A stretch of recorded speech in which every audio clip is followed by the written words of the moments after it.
Hello everybody and welcome back. I hope you're all having a great day. I certainly am, because today I'm showing you how to replace the brake pads in the brake drums of your car or truck.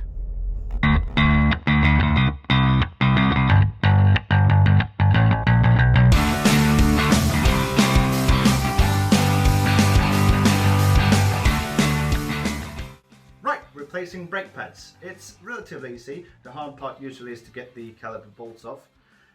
Also, if you're watching this video, you have a car that uses drum brakes, like mine. And drum brakes are not as intuitively easy to change. Still, I mean, it's not as hard and daunting as it might look on first glance. And that's why I'm making this video. I happen to own a Toyota Avensis, and I couldn't find really any videos here on YouTube that uses specifically the Avensis. It's not that different from the Corolla or, well, any other make and model that uses drum brakes, but still it's a little different, so that's why I'm making this video. But let's go to the wheel and see what I'm talking about.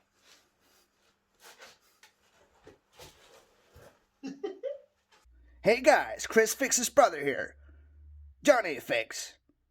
Right, so first job is to get the car on jack stands. Get it up. Don't be under the car unless it's on jack stands. Be safe, everyone. Then we take all of these bolts off and take the wheel off. What magic? Ooh. No, it's editing. Anyway, get the wheel off like so. And now we've exposed the brake drum. And this car uses regular brake caliper with just regular brake pads and the disc, and it also houses a drum, which I think is only used by the e-brake, but I'm not sure. But anyway, first off, I will get this off so that I can get this off. Yeah.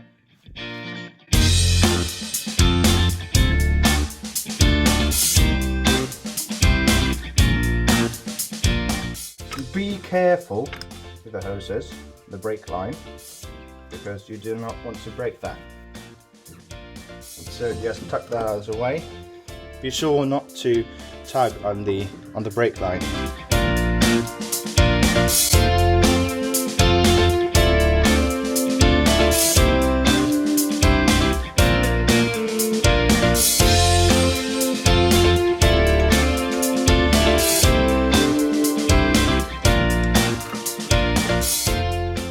Right, so there, everything is off.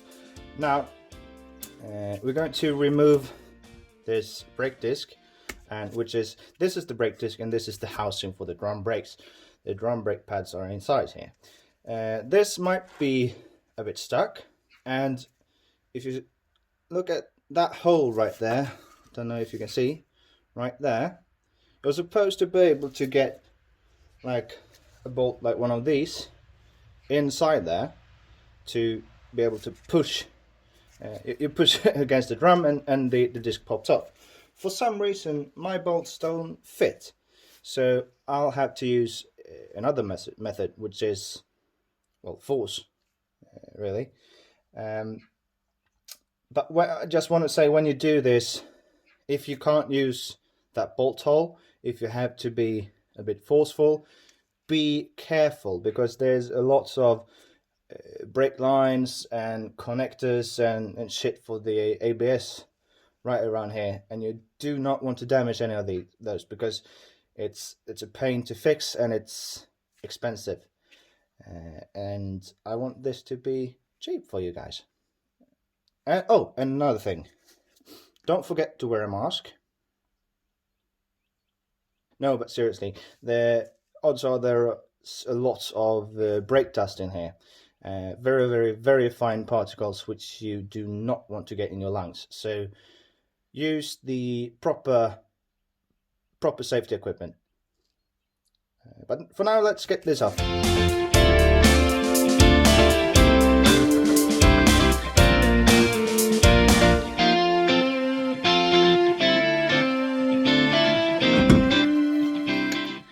Right, so that's what my brake drums look like inside. Pro tip, be sure to not have the parking brake engaged, because these guys will seize everything up. But yeah, this is what my brake drums look like inside.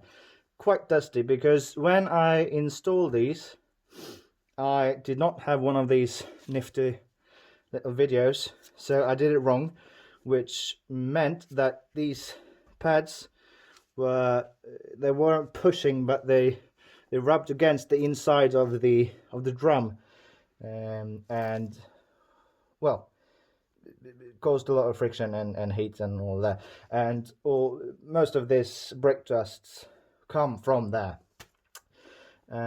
So yes, what I'm going to do now is just spray everything down with a bit of brake cleaner. Then I'll show you how you can get these off to replace them.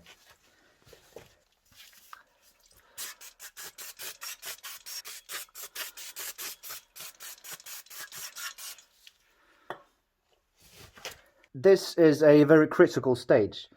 What I want you to do when you do this yourself is to, at this very moment, take a photo for reference. Take a photo on top here and on the bottom, because you have 1 and 2 springs right there. You have sort of a spacer, which you can't see right now, but I'll show you in a moment. There's a spacer, and there's another spacer with a sprocket down here, and there are 2 more springs, and also a pair of clips. I will try to show you how you remove all of these, but for now, take a photograph so you do not forget.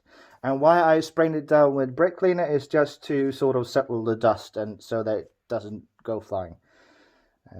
But let's get in close. Right, that's about as close as I can guess, I think. Have you taken the picture yet? No? Go on then, we'll wait.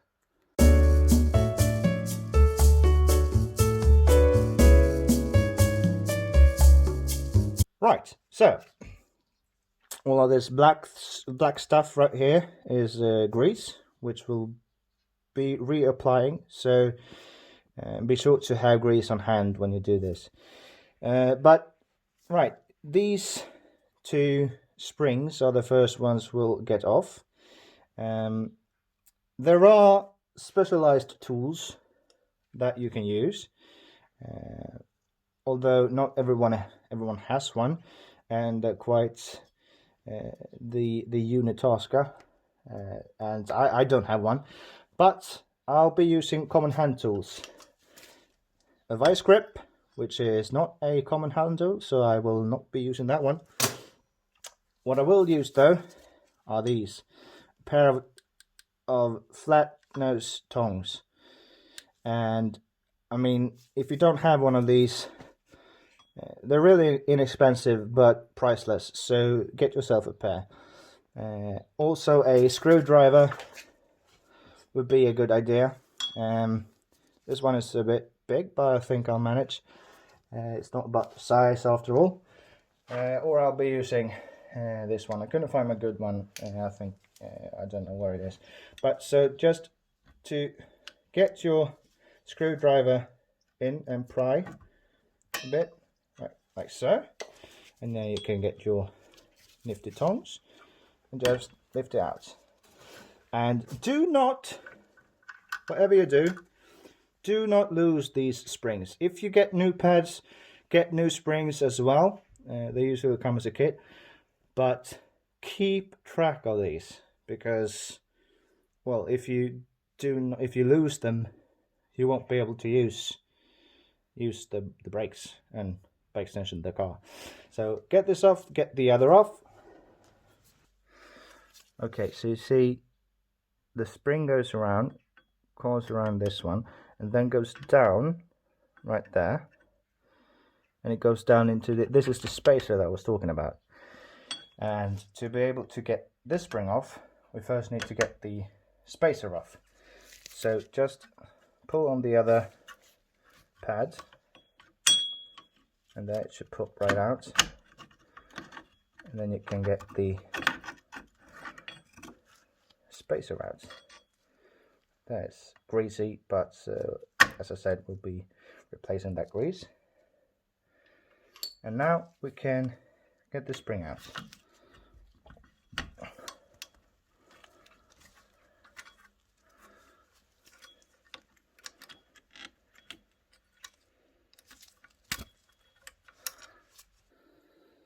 Okay, so there it is. These are the two brake pads out of my brake drum, and we have the spacer.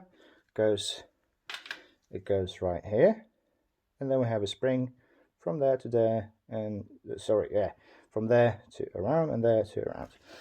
Now I want you to pay close attention to what's going on down here. If you see these two pads, they are identical. However, you have a hole for the spring right there, but on the other side you're not using that hole, you're using this little cutout. And this is what I did wrong the first time around. So I put the spring in the holes because I did not take a photo, which I'm hoping by now you have done, or well, if you do it now, it's too late. But this is I'm not sure about every other car. I don't remember in the lorries that I've worked on that this has been a problem. But I mean, these are one size fits all type of pads.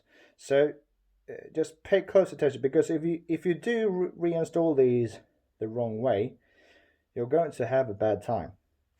And so this goes here, and right here is what engages the drum. So there's a line going back right there, a brake line. So when you install it again, this little pin goes into one of these holes. I'll show you. But for now, I will clean everything out. And I'm sorry, I'm not going to reinstall new ones. I'm going to install these same ones because they're still good. But I'm still going to clean everything out. And if you do install new ones, you might as well just clean everything, because I mean, it's never a bad thing to have clean brakes.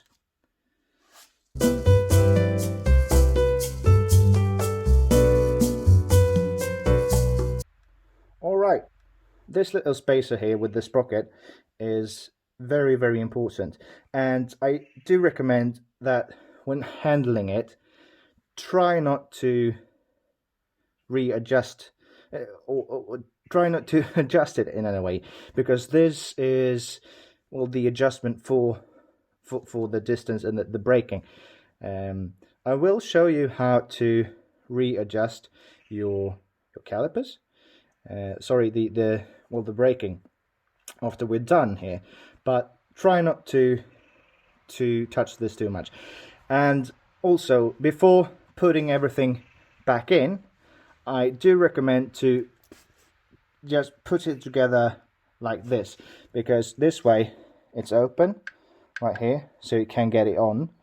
And trying to first put the pads on and then try to get everything in place is an absolute pain.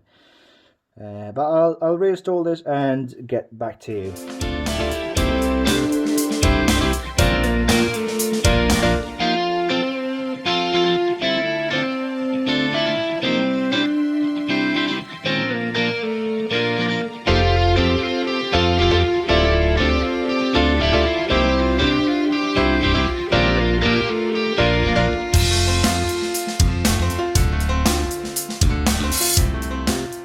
Right, so everything is back in place. I do apologize for not being able to show you as in-depth as I wanted to, exactly how to do every single bit of this, but it's not too hard. It's a bit tricky, but I mean, it's not dangerous in any way. But anyway, so right there, you see that pin right there? That's the brake engager, or whatever you want to call it. Do not, for all that is holy, do not forget to put that back in.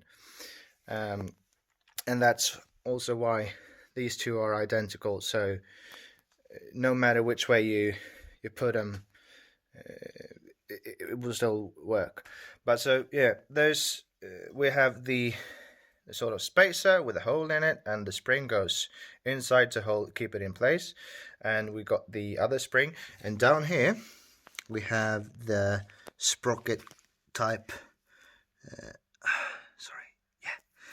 The sprocket type spacer, and also of course the spring that goes across in one of the holes and at the very edge, not in the same hole right there, and the clips. Now this sprocket type thingy, like I said, try not to adjust it in any way, because this is what sort of gives the baseline for how much the pads will expand outwards. But if you do change it, or if your brakes, if you put on new brakes, you might very well have to adjust it. This hole in the pad right here, that one, this one sits like this, and obviously it spins. But turn once you're done, like I am now, put it back in and turn it so that this hole lines up with that sprocket, and then you engage the parking brake, and you try to spin this, put a lever on or something. If you can't turn it, you're good to go. And then you remove you loosen the e-brake, and it should spin freely. If for some reason it doesn't want to spin, you'll have to loosen that sprocket. So what you do is you get a screwdriver like this and put it in the hole, and then you will bollocks. You put the screwdriver in the teeth and turn it, and depending on which way you reinstall it, if you take it the other way, it might be clockwise or anti-clockwise, and that's just trial and error. But that's basically it, and I'll link to a video by Chris Fix where he has great videos. If you want to, if you need to know anything about cars, here's your man. So I will finish this side up, I'll do the other side, and then we're done. Finished! So there we are. The Avensis is not much different than other cars.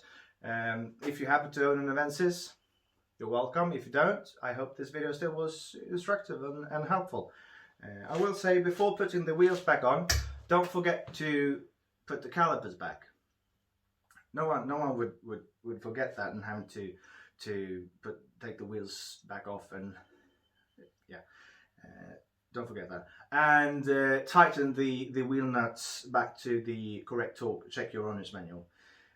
If you like this video, please give it a like, and while you're down there, don't forget to subscribe to my channel, and hit the notification button, the little bell icon, so you get notified when more content comes out. But until then, I thank you very much for watching. Keep having a good day, and I will see you in the next one. Bye.